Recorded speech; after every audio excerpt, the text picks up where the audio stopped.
So last Sabbath, we were back in church here in Topeka. It has been about 12 weeks since we've been in church.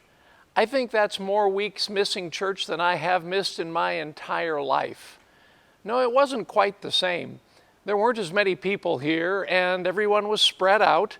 We were careful. People were trying to avoid getting too close to each other. But you know what?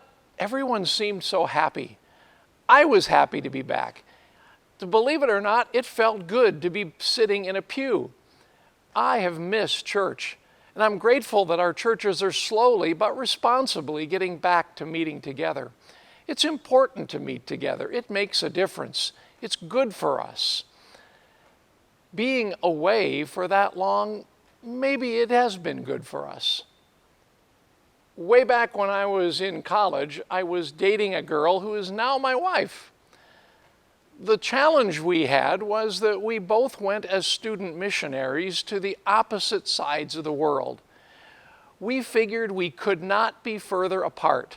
I was an assistant pastor in Ireland. She was a teacher in South Thailand. This was before the days of internet and FaceTime and all this sort of instant communication.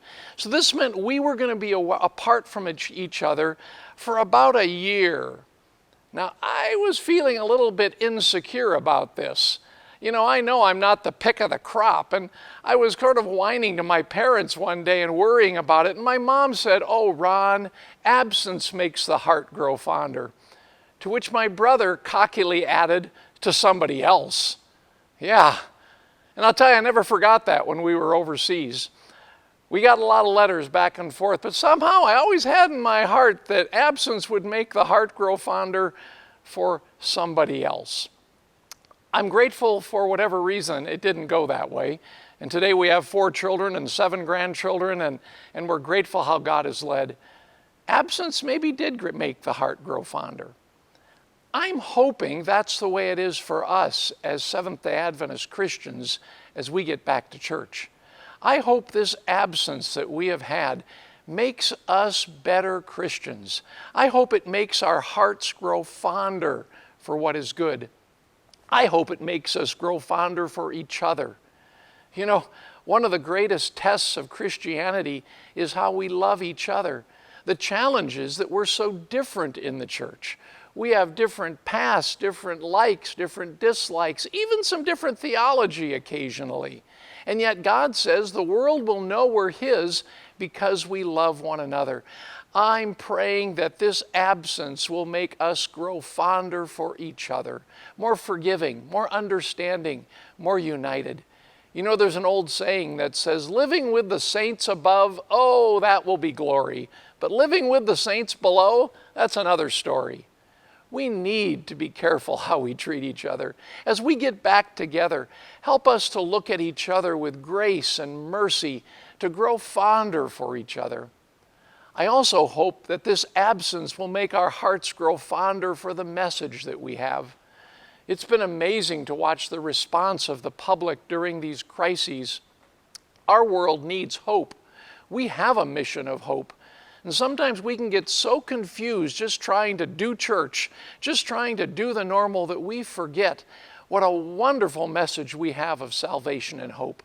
That we know that Jesus is coming, that His grace is sufficient, that we have a marvelous message to share with a world in need. Oh, we need to remember that. Our hearts need to grow fonder for the wonderful truths that we hold in Jesus.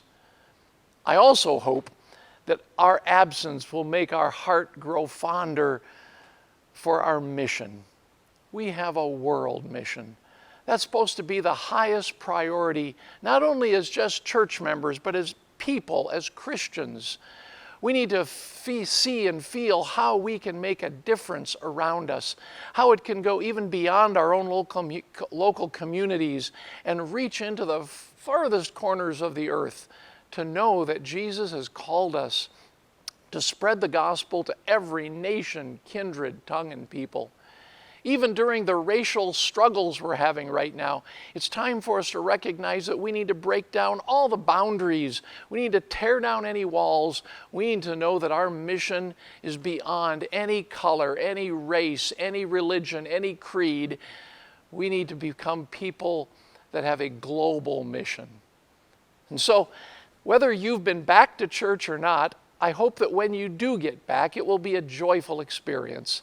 I hope that your absence from church will actually make you appreciate church more, that it will make you appreciate your fellow Adventists more, that it will make you appreciate the message we hold more, and it will help us grasp onto the mission we have, the mission to let the whole world know that Jesus is a good Savior, and He is here to save anyone who will come to Him.